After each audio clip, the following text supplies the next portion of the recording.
Sam Waterston and Haing Ngor, these two gentlemen here to my right, are here to talk about the killing fields.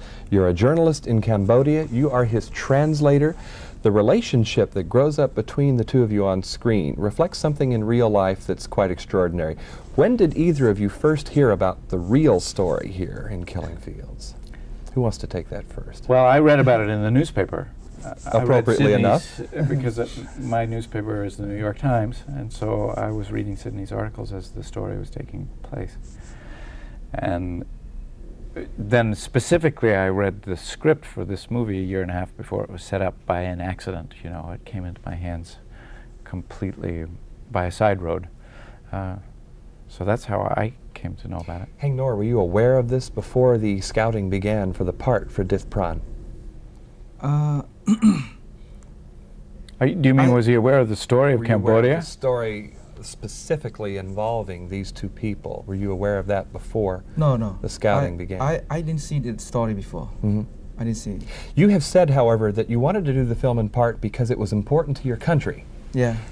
How do you define your country right now? What is Cambodia? What are its borders? What is its present political structure? What is your country right now? So after that film, I feel very, very happy.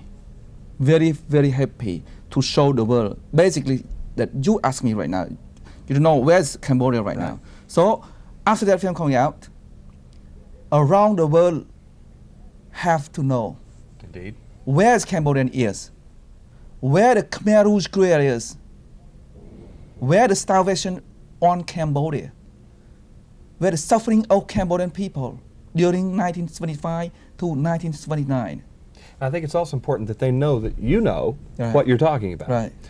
Could you briefly describe how your experiences have paralleled those of Pran in the film, your own experiences? Yes, my own experience. I captured by Khmer Rouge 3 times to kill, and also my whole family, almost whole family, got killed by Khmer Rouge. And finally, my sweetheart died on my own hands. And during that time, the Khmer Rouge push you to go to work in the farm fields. You have to go and climb up all the time. Be quiet. To be a doctor, to admit that you were a doctor, would have been suicidal, correct? Yeah, yeah. The first time that Khmer Rouge get in Phnom Penh, I was in hospital. I was operated in the operating room. And the Khmer Rouge get in, he put the gun on my head, and he asked me, "You are a doctor or what?" I said, "No, I'm just working over here, I'm not doctor." The doctor just left by the back door, and he rushed out by the back door. I tell my friend, "Come on, boy, come on, get out of the operating room. If the Khmer Rouge will be back, you got killed." And that's how I get the hospital. That's the first minute. Sam Waterston, as the two of you have worked together, is it almost too much to hope that a friendship has grown up between the two of you, somewhat comparable to that on the screen? Well, a friendship has grown up between the two of us. Hopefully, maybe its the own friendship. parallel won't be too. Yeah. But you have gotten to know each other under rather unusual situations here, have you not? You bet. And you were in Thailand shooting a lot. Yeah.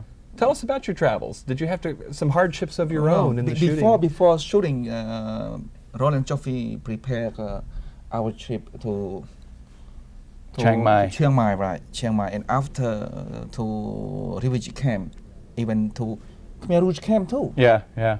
Khmer Rouge camp. Wow. Did you yourself learn a lot of history while you were shooting this? Well, and I learned a lot. Yes, I did. Yeah. I found out a lot about this guy too. Well, you know, we're roughly the same age, I suspect, and within the last 10 years, I think a lot of Americans, at least, and I'm one of them, have turned their backs on so much of contemporary history. What's going on in Cambodia? Do you think maybe this film should be seen by those of us who... I do, and I think that one of the things that it doesn't propose to resolve this, and I think that one of the reasons why people have turned away is because it couldn't figure out a resolution. But I think it's all right to just look. Haing Ngor, in shooting these scenes, did you find yourself reliving some of the experiences you yourself had had, and was it painful? So that film coming out around November. Until right now, just see on time only. Ah. That's time I cannot get up Now, I saw you at the from screening. the theater. Yeah. The screening, but the screening, the tough scene, I didn't there. But if not tough scene, yes. If the tough scene, I get out Wow, really? because bring back all my memory. Very painful for me, because Dit Brown family, the screening time, Dit Brown family and Dit Brown sitting together, watch the TV, watch the movie. Something me. about history and film sort of getting mixed up here. Yeah. It's hard to separate them now, isn't it? There's no boundaries anymore between the two. You have film and the real history sort of side by side now. It's almost hard to distinguish between them. That's kind of weird. What do you think about that, Sam? Well, is it? I don't know. we think of films as it- fiction so much, you know. Yeah, but there's been an awful lot of history and drama for an awfully long time, you know. I don't think that they're incompatible at all. It strikes me the producer, David Putnam, really does have a kind of mission here to make movies about things. Is that a feeling that you share as an actor yourself? Well, I think that we all hope that what we do and what we create will be something that matters to us. And I think that that more than a mission is what motivates David, to not make things that are trivial to him.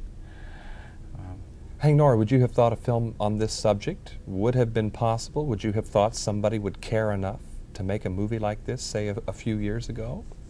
Are you surprised it was made at all? Yes, I'm very, very surprised for David Putnam and Roger Joffrey to do that film, to make that film. Because I hope basically at least around the world no Cambodian country. And I feel very happy that this film coming out. About this particular subject matter, do you think maybe this is one of the best handlings of it that you have Yeah, absolutely. seen? Mhm. Absolutely. What lies ahead for you as an actor? Have you thought about it? So a lot of people asking about you never acted before. Why you act very wonderful like that? Yeah, I said I never acted before, but I got MA degree from Khmer Acting School for 4 years. Not only is he a brave man, he's also a fine actor, and I'm wondering if they Thank aren't you the same much. things. Haing, Sam Waterston, thank you so much. And Thank thank you you. for The Killing Fields. It's from Warner Brothers for KCTV5 in New York City. This is John Tibbetts.